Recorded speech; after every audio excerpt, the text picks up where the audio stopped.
Bienvenidos a Discípulos de Cristo Norte, donde una nueva vida es posible. Un saludo muy especial para nuestra querida iglesia Discípulos de Cristo en el norte. Saludo a los pastores, Andresito y Nancy, como también a todo ese liderato fiel que en medio de este tiempo difícil que estamos viviendo se han mantenido firmes y fieles, alabando al Señor, pero también siendo personas comprometidas con la obra del Señor. Quiero agradecer al pastor Andrés por esta gentil invitación que me ha hecho para compartir esta reflexión de la palabra del Señor. Así que yo quiero seguir con el tema que el pastor ha planteado, una iglesia que vive en esperanza. Y específicamente han estado dividiendo la temática basada en la primera carta de San Pedro. La han estado dividiendo en diferentes énfasis que tiene este hermoso texto. Tenemos que recordar que hubo una gran persecución al inicio de la iglesia y que continuó prácticamente por los primeros 100 años de lo que nosotros conocemos como la iglesia primitiva. Y fueron esparcidos por todo el imperio romano, y esta carta que es dirigida a los que habían salido de su terruño por la persecución y que estaban en las diferentes provincias del Ponto, de Galacia, de Capadocia y de Bitinia. Y esta gente que lo había perdido todo, porque no solamente habían perdido sus bienes materiales, habían perdido su comodidad, y no solamente esto, sino que continuaban bajo toda clase de presiones, persecuciones y dificultades. Y esta carta tiene el objetivo de animar a los hermanos, de fortalecerlos en la fe y de tocar uno de los temas más importantes de la Biblia, de la palabra del Señor, y es el tema de la esperanza. Es por eso que quiero retomar desde el versículo 6 del capítulo 1, que dice así: por eso, aun cuando por algún tiempo tengan que pasar muchos problemas y dificultades, alégrense. La confianza que ustedes tienen en Dios es como el oro. Como la calidad del oro se pone a prueba con el fuego, la confianza que ustedes tienen en Dios se pone a prueba con el sufrimiento. Si ustedes pasan la prueba, su confianza será más valiosa que el oro, pues el oro se puede destruir. Así, cuando Jesucristo aparezca, hablará bien de la confianza que ustedes han tenido en Dios, porque es una confianza que ha pasado por diferentes pruebas. Ustedes nunca han visto a Jesucristo, pero lo aman y creen en Él, y tienen una gran alegría, tan grande y hermosa que no puede describirse con palabras. Ustedes viven alegres porque ya saben que Dios los salvará y por eso confían en Él. Los profetas estudiaron con cuidado todo acerca de esta salvación y hablaron de lo que Dios por su amor les dará a ustedes. Antes de que Cristo viniera al mundo, su espíritu les enseñaba a los profetas lo que Él debería sufrir aquí en la tierra, y también les enseñaban todo lo hermoso que sucedería después. Los profetas intentaban descubrir quién sería el Mesías y cuándo vendría al mundo, pero Dios le hizo entender lo que ellos anunciaban, que no era para ellos, sino para ustedes. Ese es el mensaje que les dieron a ustedes quienes le comunicaron la buena noticia y lo hicieron con el poder del Espíritu Santo que fue enviado del cielo. Esto es algo que los ángeles mismos hubieran querido ver. Por eso, estén atentos y piensen bien lo que van a hacer para que siempre hagan lo correcto y confíen plenamente en que Dios los tratará bien cuando regrese Jesucristo. Ustedes notarán que en esta hermosa carta, Pedro, y en este pasaje que nos ocupa, que específicamente el tema que sobresale es sufrimiento y esperanza. Hay una serie de palabras que se combinan de una manera hermosa. Aparece la palabra esperanza, aparece la palabra herencia, aparece la palabra alegría, aparece la palabra sufrimiento, aparece la palabra confianza, aparece la palabra prueba. Pero el versículo 13 termina con un epílogo, por lo menos en este pequeño texto que yo acabo de leer, y es la afirmación de la buena noticia. Ahora bien, comencemos con lo que Pedro menciona y es esperanza. Dice Pedro que nosotros tenemos una esperanza viva. ¿Por qué? Porque muchas personas dicen tener esperanza, pero es una esperanza que se desvanece cuando viene el momento difícil.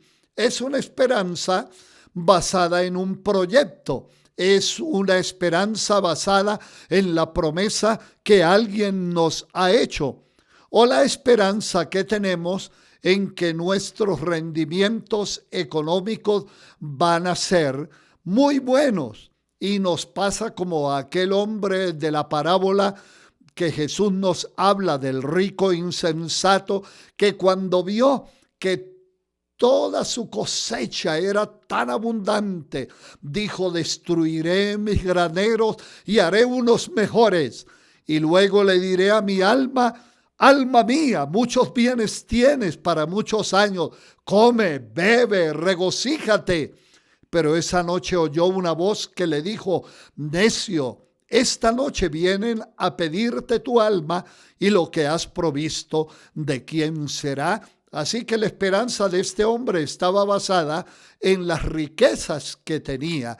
Pero es una esperanza viva de la cual habla Pedro, porque nuestra esperanza está afincada en la persona de nuestro Señor Jesucristo. ¿Y cuál es la garantía de esa esperanza? Que Él resucitó de los muertos y que lo que Él nos ha prometido se ha cumplido, pero lo que hace falta también se cumplirá. Por eso nuestra esperanza es una esperanza viva, no es incierta. Por eso la Biblia dice que nosotros perseveramos en la esperanza que no avergüenza, como la esperanza que tenía Abraham, que creyó a lo que Dios le había dicho. Y dice el escritor que creyó en esperanza contra esperanza.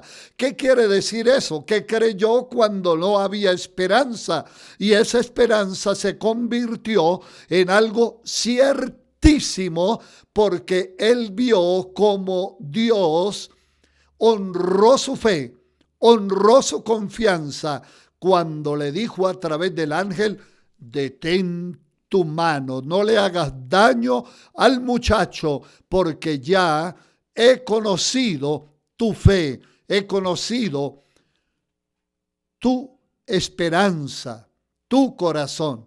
Ahora bien, La segunda palabra que se combina con esta gran palabra de esperanza es la herencia, que en los versículos anteriores viene diciendo Pedro que usted y yo tenemos una esperanza y una herencia que no se puede describir con palabras. Es más, que es una herencia incontaminada, inmarcesible, reservada para nosotros en el reino de los cielos. Cuando nosotros pensamos en esa herencia, estamos pensando en la eternidad. Estamos pensando que un día estaremos con el Señor. Por eso Jesús le dijo a sus discípulos: no se turbe vuestro corazón, no tenga miedo. En la casa de mi Padre hay muchas moradas. Si así no fuera, yo se lo hubiera dicho. Yo no los engañaría. Voy pues a preparar un lugar para ustedes, porque yo quiero que donde yo estoy, ustedes también estén conmigo. Pero otra palabra que se combina a esta bella forma de narrar Pedro la experiencia cristiana es la palabra sufrimiento. En otras palabras, aunque usted y yo tengamos esperanza, aunque tengamos una herencia incorruptible, sin embargo, el sufrimiento es inevitable. ¿Y saben qué?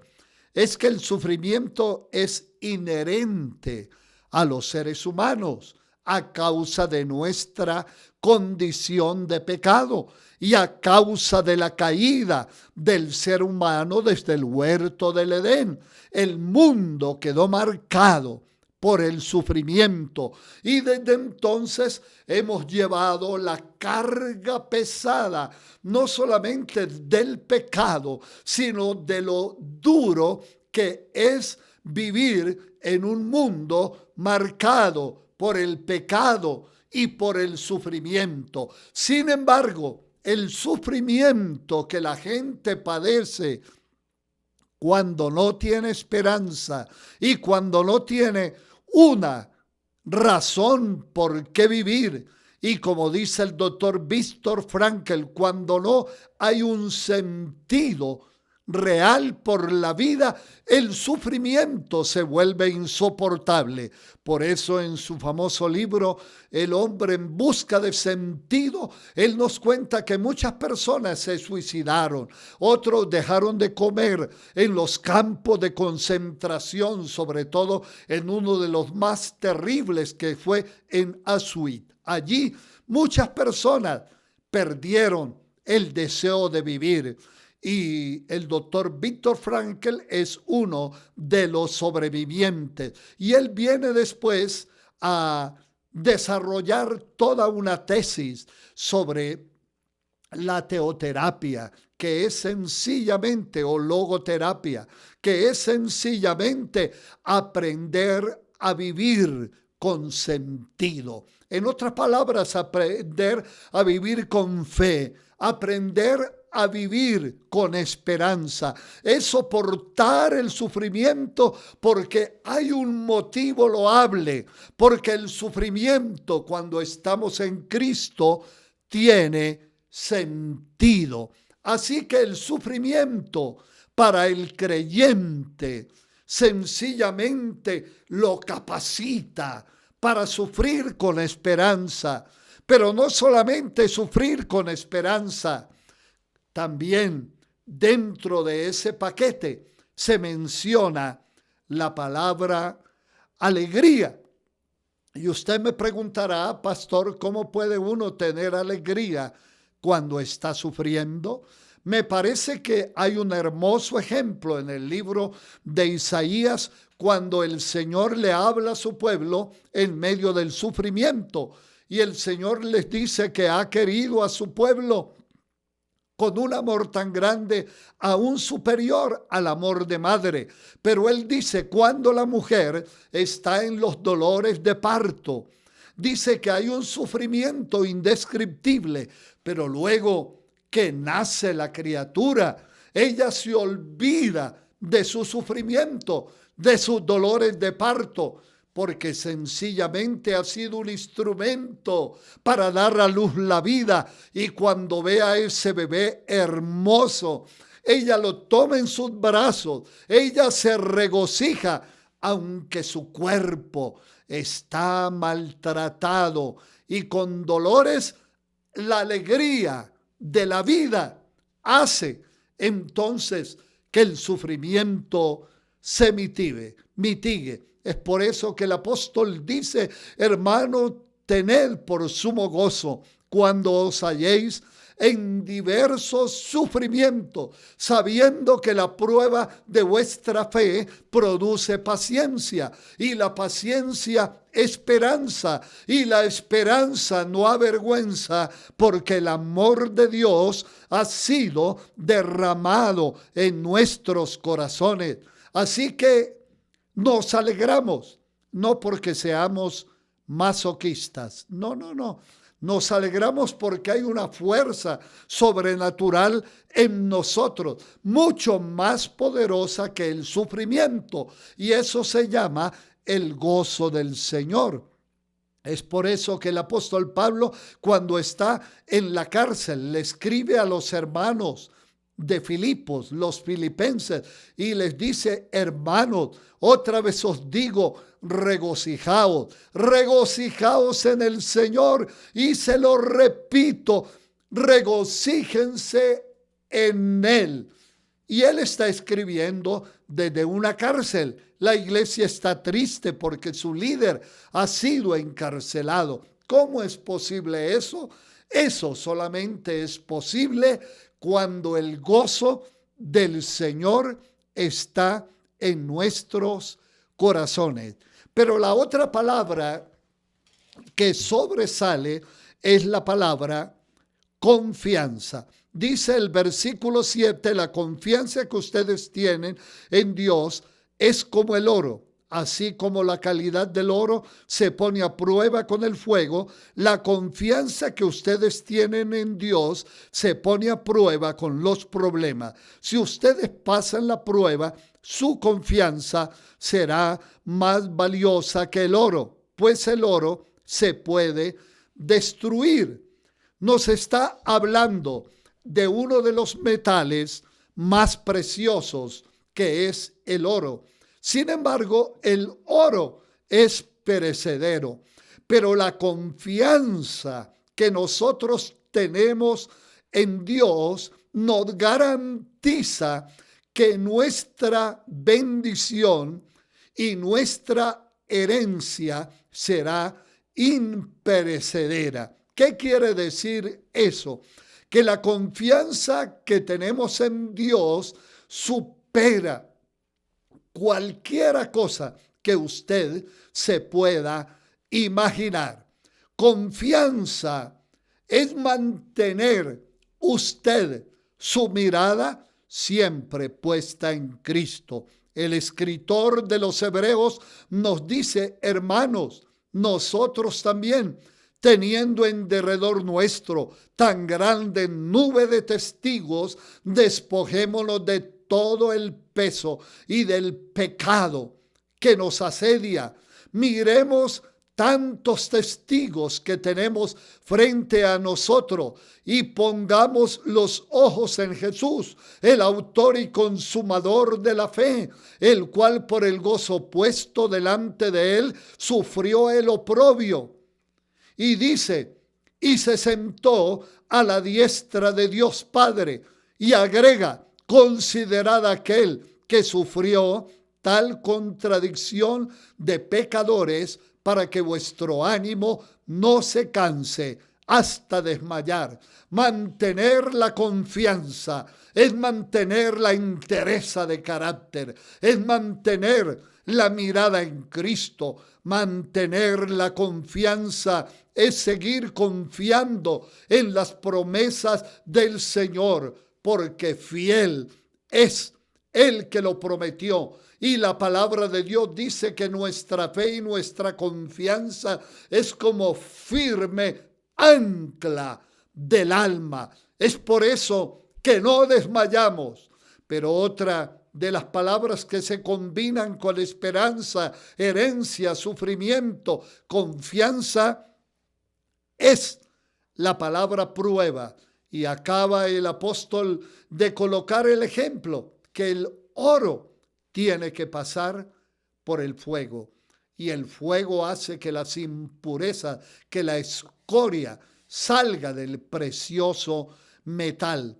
Y por eso Pablo dice que tenemos este tesoro en vasos de barro, para que la excelencia del poder sea de Él y no de nosotros, que estamos atribulados en todo, pero no estamos desamparados, que estamos derribados, pero no destruidos, que por todo lado llevamos la muerte de nuestro Señor Jesucristo. Pero mis hermanos, la prueba aquilata el metal. La prueba en el Señor nos hace fuertes. ¿Y saben por qué? Porque el Señor dijo, en el mundo tendréis aflicción, pero confiad, yo he vencido al mundo. Y el Señor nos dio ejemplo de sufrimiento, pero no desmayó. Y dice la palabra de Dios que no solamente el Señor, sino los primeros cristianos, los apóstoles, aún los profetas y todos ellos tuvieron toda clase de pruebas. Fueron examinados por el fuego, pero mantuvieron su fe, su esperanza y su confianza en el Señor. Pero quiero, mis amados hermanos, concluir con el versículo 13. Por eso, por todo lo que he dicho, estén atentos y piensen bien lo que van a hacer, para que siempre hagan lo correcto. ¿Saben por qué? Porque muchos cristianos en el tiempo de Pablo renegaron de su fe. Algunos negaron al Señor porque colocaban ante ellos la disyuntiva: ¿eres fiel a Cristo o eres fiel al decreto del emperador que había prohibido que se rindiera culto a otro que no fuera al emperador que se había proclamado Dios? Y muchos claudicaron sencillamente por su familia, por el temor a la muerte, pero muchos se mantuvieron fieles. Y Pedro les dice: cuidado, piensen bien lo que van a hacer. Yo quiero contarles que para aquella época la iglesia cerró la puerta a los apóstatas. En otras palabras, a los que habían negado a Cristo, y por un tiempo esas personas no fueron admitidas en la iglesia. Juan escribe y dice: hermanos, hay pecado de muerte por el cual yo no digo que se ore. Sin embargo, años después, aquellas personas fueron perdonadas y fueron admitidas de nuevo en el seno de la iglesia. Ahora, porque el único pecado imperdonable es mantenerse en la incredulidad. Y hay muchas personas que en medio de la prueba han tenido momentos de dificultad, y si es el caso de alguno que ha pensado mal, entiendan que las puertas del corazón de Dios y de la iglesia estarán abiertas. Hay personas que han negado al Señor con su conducta, otros han renegado, pero acuérdense bien que el Señor está dispuesto a perdonarles. Pero era tan grande el peligro inminente de negar al Señor que Pedro dice: piensen bien lo que van a hacer, para que siempre hagan lo correcto y confíen plenamente en que Dios los tratará bien cuando regrese Jesucristo. ¿De qué está hablando el apóstol? El apóstol está hablando de un tema muy importante y es del tema de la segunda venida de Cristo. Y dice Pedro que cuando el Señor venga, el Señor recompensará a aquellos que han sido fieles. Una de las bendiciones de la iglesia a través de toda la historia es que desde el primer siglo la iglesia ha esperado el regreso del Señor. Y siempre nos preguntamos, ¿cuándo vendrá el Señor? Eso no es lo más importante.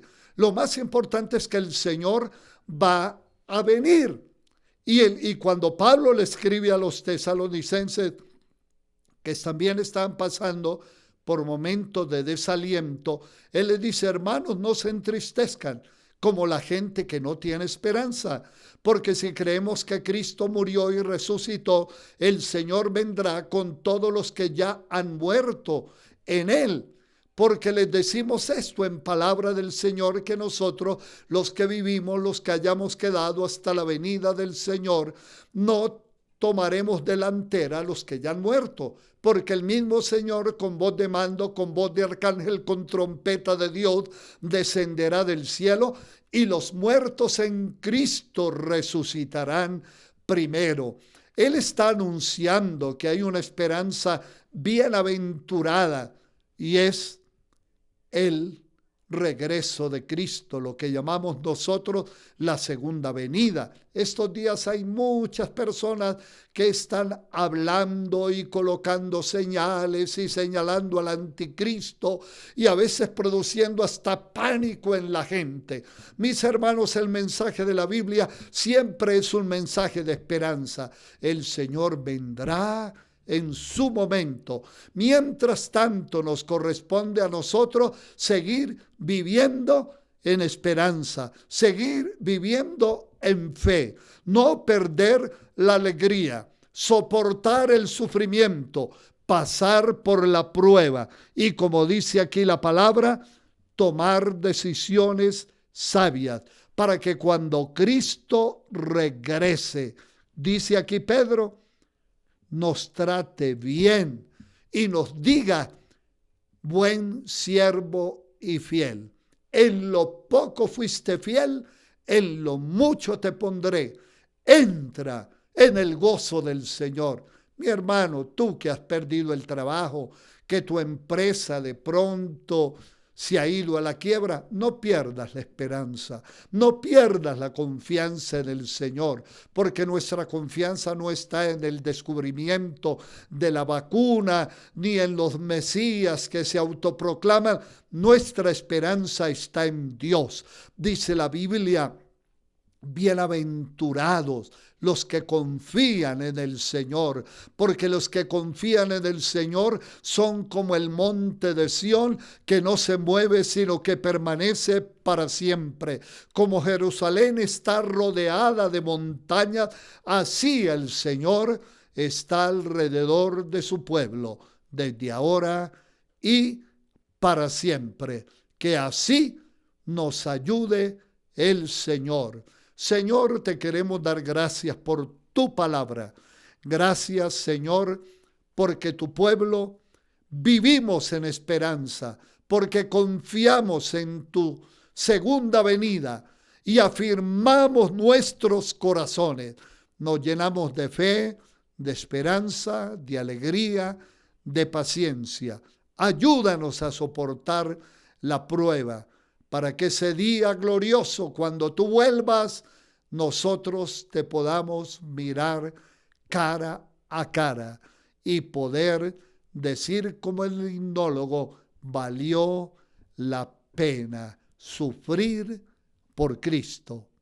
Amén y amén. Gracias por conectarte con Discípulos de Cristo Norte, donde una nueva vida es posible.